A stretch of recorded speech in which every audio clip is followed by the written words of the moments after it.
India Legal presents Courts Roundup.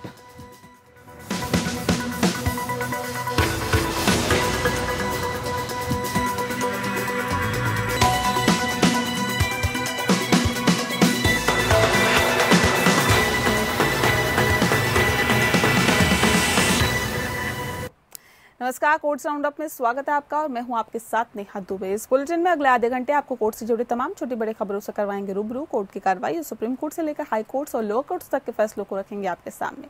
आगे बढ़ने से पहले एक नजर हेडलाइंस पर। दिल्ली हाईकोर्ट ने दिल्ली सरकार को कोविड के अस्पताल पर गलत जानकारी देने के लिए लगाई फटकार। कहा, जरूरी उपकरणों की कीमत तय करने में राज्य विफल हो रही है कालाबाजारी। कर्नाटक हाईकोर्ट ने वैक्सीन की कमी पर जताई चिंता। कहा, हर किसी को मिले टीका। राज्य सरकार को वैक्सीन उपलब्धता का प्लान पेश करने का दिया निर्देश।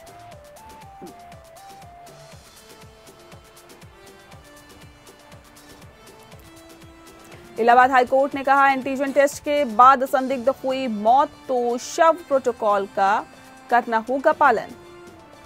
अस्पताल मौत को नॉन कोविड नहीं दर्शा सकते।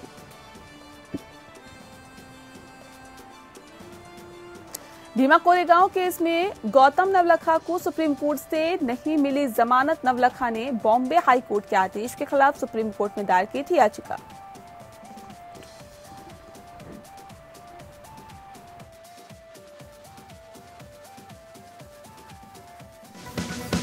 India Legal presents Courts Roundup.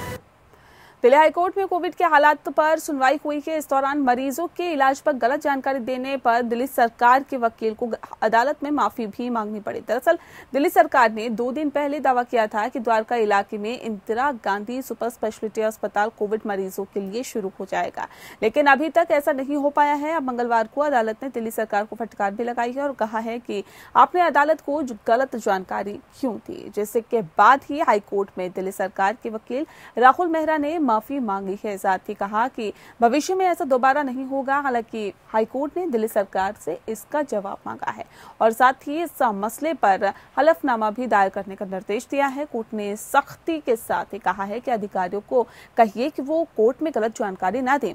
Covid मामले की सुनवाई के दौरान ही ऑक्सीजन कंसंट्रेटर की कालाबाजारी का मुद्दा भी हाईकोर्ट के सामने आया। कोर्ट ने टिप्पणी करते हुए कहा कि इन जैसे जरूरी उपकरणों की कीमत तय करने में राज्य की विफलता का फायदा उठाया गया है, जिसकी वजह से इन उपकरणों को ऊंचे दामों पर बेचा जा रहा है। कोविड के उपचार के लिए ऑक्सीजन कंसंट्रेटर और अन्य सभी उपकरणों के लिए अधिकतम मूल्य निर्धारित किया जाना चाहिए। कोर्ट ने कहा कि हमने 2 मई को आदेश पारित कर ऐसी दवाएं और उपकरणों को इसके दायरे में लाया है।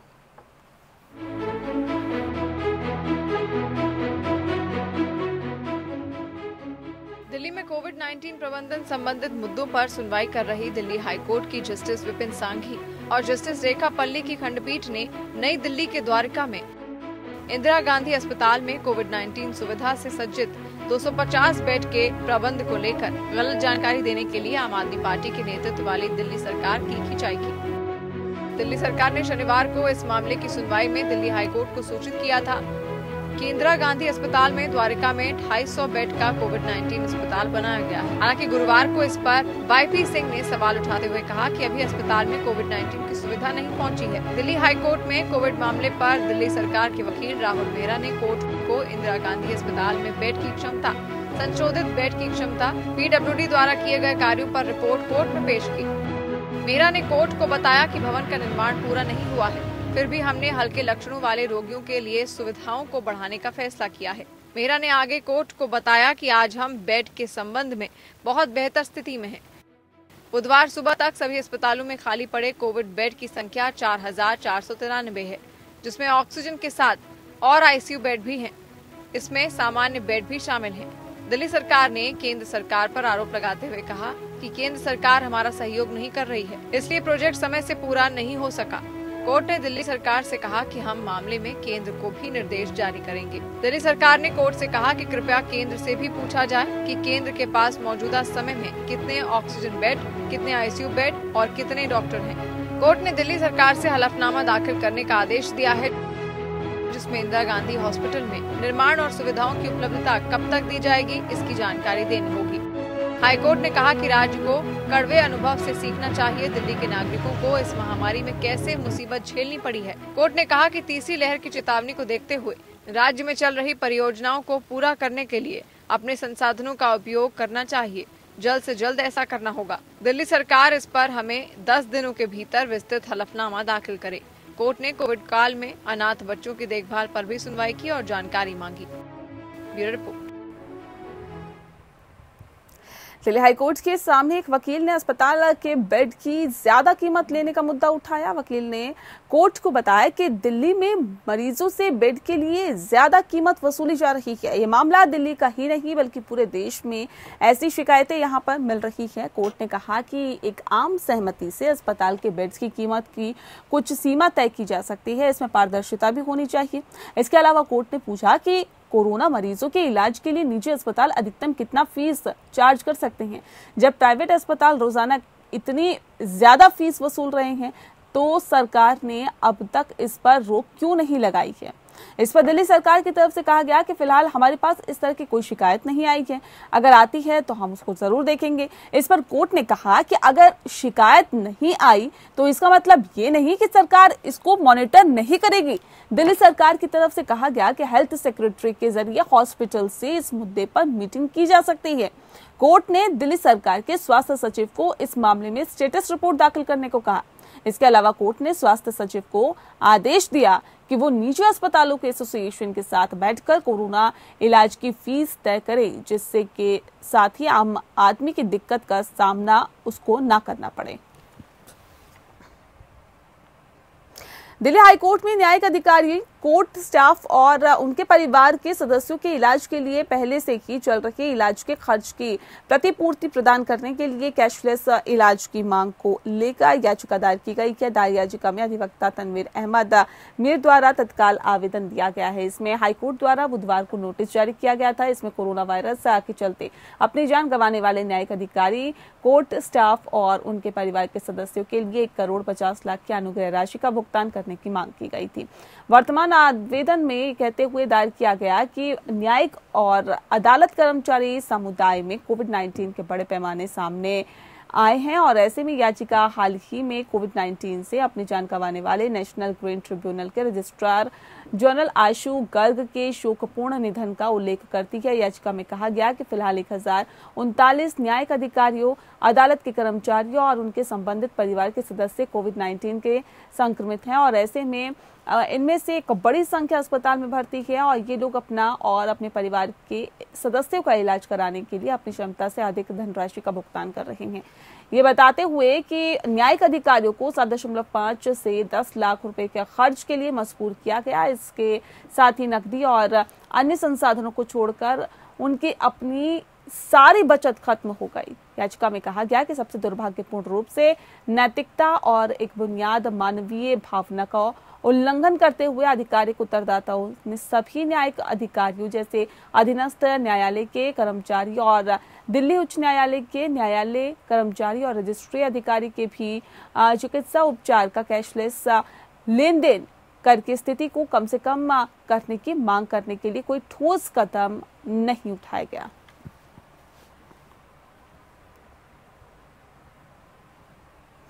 भीमा कोरेगांव मामले में सामाजिक कार्यकर्ता गौतम नवलखा को सुप्रीम कोर्ट से भी राहत नहीं मिली है। कोर्ट ने कथित एल्गार परिषद माओवादी मामले में गौतम नवलखा की जमानत याचिका को खारिज कर दिया है। गौतम नवलखा ने 19 फरवरी को बॉम्बे हाईकोर्ट के आदेश के खिलाफ सुप्रीम कोर्ट में याचिका दायर की थी। बॉम्बे हाईकोर्ट ने 8 फरवरी को नवलखा की जमानत याचिका खारिज करते हुए कहा था कि उसे विशेष अदालत के फैसले में दखल देने का कोई उचित कारण दिखाई नहीं दे रहा है। वहीं विशेष अदालत ने गौतम नवलखा की याचिका पहले ही खारिज कर दी थी। न्यायमूर्ति यूयू ललित और न्यायमूर्ति की एमा जोसेफ की एक पीठ ने बॉम्बे उच्च न्यायालय के फैसले के खिलाफ नवलखा की याचिका खारिज कर दी। उच्च न्यायालय ने मामले में नवलखा को जमानत देने से इनकार कर दिया था। शीर्ष अदालत ने नवलखा की जमानत याचिका पर 26 मार्च को फैसला सुरक्षित रखा था। पुलिस के अनुसार 31 दिसंबर 2017 को पुणे के एल्गार परिषद की बैठक में कथित तौर पर उत्तेजक और भड़काऊ भाषण दिया गया था, जिसके बाद भीमा कोरेगांव में हिंसा भड़की थी। पुलिस ने यह आरोप लगाया कि इस कार्यक्रम को कुछ माओवादी संगठनों का भी समर्थन मिला हुआ था। राष्ट्रीय जांच एजेंसी इसकी जांच कर रही है। नवलखा के खिलाफ जनवरी 2020 को दोबारा प्राथमिकी दर्ज की गई थी और पिछले साल 14 अप्रैल को ही उन्होंने एनआईए के समक्ष आत्मसमर्पण किया था। वे 25 अप्रैल तक 11 दिन के लिए एनआईए की हिरासत में रहे और उसके बाद से ही नवी मुंबई के तालुजा जेल में न्यायिक हिरासत में हैं। एनआईए की विशेष अदालत ने 12 जुलाई 2020 को गौतम नवलखा की जमानत याचिका खारिज कर दी थी। कोर्ट ने अपने आदेश में कहा कि दिल्ली हाई कोर्ट द्वारा पहले ही उन्हें नजरबंद रखने के आदेश को अवैध घोषित किया जा चुका है, इसीलिए गैर कानूनी हिरासत को हिरासत की अवधि में नहीं जोड़ा जा सकता। सीआरपीसी की धारा 406 के तहत किसी मामले को केवल इसीलिए ट्रांसफर नहीं किया जा सकता क्योंकि पक्षकार उस अदालत की भाषा को नहीं समझता जिसके पास मामले की सुनवाई करने के लिए अधिकार क्षेत्र है।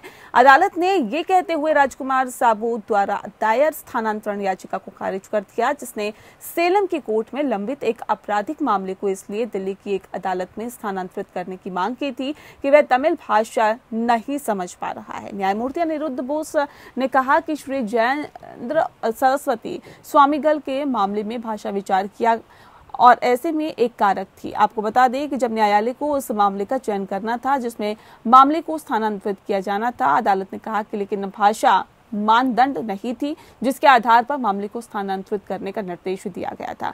मामले को स्थानांतरित करने के लिए मंच का निर्णय लेने के लिए अन्य कारणों के साथ भाषा कारक भी इस अदालत में वजनदार होती है। अदालत ने कहा कि याचिकाकर्ता द्वारा सेलम कोर्ट के अधिकार क्षेत्र की कमी के आधार पर नहीं बल्कि 1973 की संहिता की धारा 406 के तहत विचार किया गया। कोर्ट ने कहा कि उपयुक्त प्रावधान के तहत अधिकार क्षेत्र का उपयोग संयमित रूप से किया जाना चाहिए, जैसा कि नाहर सिंह यादव और अन्य बनाम भारत संघ और अन्य मामले में हुआ है। ऐसे अधिकार क्षेत्र का प्रयोग नहीं हो सकता जिसमें दोनों पक्षों में से एक को ये आशंका है कि किसी भी दिए गए मामले में न्याय नहीं किया जाएगा। किसी भी पक्ष की सुविधा उसके स्थानांतरण आवेदन की अनुमति के लिए इसी आधार पर नहीं हो सकती।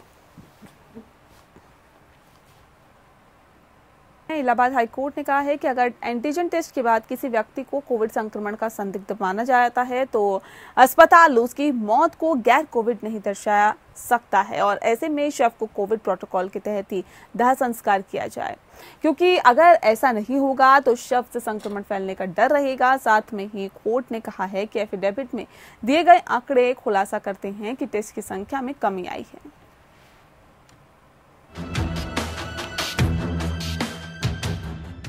इलाहाबाद हाईकोर्ट ने निर्देश दिया है कि उन व्यक्तियों की मृत्यु की गणना रिकॉर्ड बनाए रखने और शवों के दाह संस्कार के उद्देश्य से कोविड मृत्यु के रूप में मानी जाए जिनको एंटीजन टेस्ट के बाद कोविड-19 वायरस से प्रभावित होने वाला संदिग्ध माना गया था। न्यायालय ने उल्लेख किया कि राज्य में टेस्ट की संख्या में कमी आई है और ये भी स्वाभाविक है कि कोरोना जैसे लक्षणों का अनुभव करने वाले लोग अक्सर RT-PCR या अन्य सत्यापित कोविड टेस्ट नहीं करवाते हैं और उनकी मृत्यु को कोरोना से होने वाली मौत नहीं माना जाता है। न्यायमूर्ति सिद्धार्थ वर्मा और न्यायमूर्ति अजीत कुमार की खंडपीठ ने कहा कि ये एक गंभीर मुद्दा है क्योंकि ऐसे कोविड संदिग्ध व्यक्तियों के शव उनके परिवारों को सौंपे जा रहे हैं, जिससे वायरस का आगे प्रसार होने का जोखिम बढ़ जाता है। पीठ ने कहा कि राज्य में होने वाली टेस्टिंग के संबंध में जो आंकड़े एफिडेविट में दिए गए हैं वो आश्चर्यजनक रूप से खुलासा करते हैं कि टेस्ट की संख्या में कमी आई है। यदि एंटीजन किसी मरीज का नेगेटिव पाया जाता है तो ऐसे मरीज के मामले को केवल एक संदिग्ध के रूप में लिया जाता है और इसलिए कोविड प्रोटोकॉल का पालन नहीं किया जाता है और यदि उसकी मृत्यु हो जाती है तो कोविड प्रोटोकॉल का पालन किए बिना ही उसके शव को परिवार के सदस्यों को सौंप दिया जाता है। ये काफी गंभीर मुद्दा है। भले ही ये एंटीजन टेस्ट के लिए कोविड रोगियों की संदिग्ध मौत का मामला है, हमारा मानना है कि मृत्यु के ऐसे सभी मामलों को कोविड की मृत्यु के रूप में लिया जाना चाहिए और किसी भी अस्पताल को इन मामलों को नॉन कोविड के रूप में दिखाने की अनुमति नहीं दी जानी चाहिए, जिससे उस विशेष अस्पताल में कोरोना से मरने वालों का आंकड़ा कम हो सके। मेरठ के मेडिकल कॉलेज के प्रिंसिपल ने कोर्ट को सूचित किया कि ऑक्सीजन की कमी के कारण जिन 20 लोगों की कथित तौर पर मौत हुई थी, उनमें से केवल 3 मरीजों को ही कोरोना की रिपोर्ट पॉजिटिव थी और अन्य का एंटीजन टेस्ट किया गया था जो नेगेटिव आया था। उन्होंने कहा कि ऐसी मौतों को कोरोना संक्रमण से होने वाली मौत नहीं माना जा सकता, क्योंकि वो केवल संदिग्ध मामले थे। पीठ ने कहा कि सरकारी अधिकारियों और अस्पतालों को ये सुनिश्चित करने में अपनी जिम्मेदारी से पल्ला झाड़ने की अनुमति नहीं दी जा सकती है कि मृतक व्यक्तियों के शरीर का कोविड प्रोटोकॉल के अनुसार दाह संस्कार किया जाए। बेंच ने कहा कि किसी को भी तब तक अस्पताल में भर्ती नहीं कराया जाता है जब तक कि उसकी खुद की ऐसी स्थिति नहीं हो जाती है कि उसका SPO 2 का स्तर नीचे आ जाए, यानी 94 से नीचे, और इसलिए ऐसी मौतों को नॉन कोविड मौत मानना बहुत गलत है। Bureau report.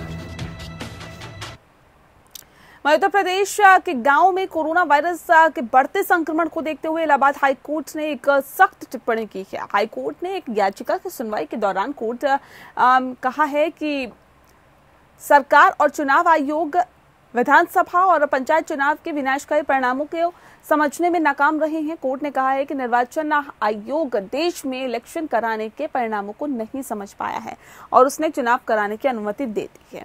एक याचिका की सुनवाई के दौरान उच्च न्यायालय की सिंगल बेंच ने इस संबंध में टिप्पणी की। जस्टिस सिद्धार्थ की बेंच ने कहा कि शहरी क्षेत्रों में कोरोना संक्रमण को रोकने में सरकार कठिनाइयों का सामना करना पड़ रहा है और ऐसे में अब सरकार के लिए गांव में संक्रमण रोकना, टेस्ट करने और लोगों का इलाज करना बेहद मुश्किल होने वाला है। अदालत ने कहा कि सरकार पंचायत चुनाव के बाद होने वाले परिणामों को समझ पाने में नाकाम रही है। वहीं केंद्रीय निर्वाचन आयोग भी चुनाव कराने का असर नहीं समझ सका है और उसने राज्यों में चुनावी प्रक्रिया को पूरा कराने की अनुमति दे दी है। इस सब के चलते पहली लहर में जो कोरोना वायरस गांव तक नहीं पहुंच पाया था, उसका प्रसार अब ग्रामीण क्षेत्रों में भी हो रहा है। इलाहाबाद हाईकोर्ट ने इससे पहले भी प्रदेश में कोरोना के बढ़ते संक्रमण को देखते हुए सरकार को लॉकडाउन लगाने समेत कई सुझाव भी दिए थे। कई बार सरकार के अधिकारियों को कोर्ट ने फटकार भी लगाई थी। इलाहाबाद हाईकोर्ट के अलावा देश की कई अन्य अदालतों ने भी राज्य में चुनाव कराने को लेकर निर्वाचन आयोग की आलोचना की थी। मद्रास हाईकोर्ट समेत कई अदालत के जजों ने भी देश में चुनाव कराने को लेकर निर्वाचन आयोग पर सवाल उठाए। कर्नाटक हाईकोर्ट ने राज्य में वैक्सीन की कमी पर चिंता जताई है। कोर्ट ने कहा है कि सभी को वैक्सीन मिले, ये देखना सरकार की जिम्मेदारी है। समाज में कमजोर वर्गों को भी टीका मिलना चाहिए। हाईकोर्ट ने राज्य सरकार से वैक्सीन उपलब्धता का प्लान तलब किया है।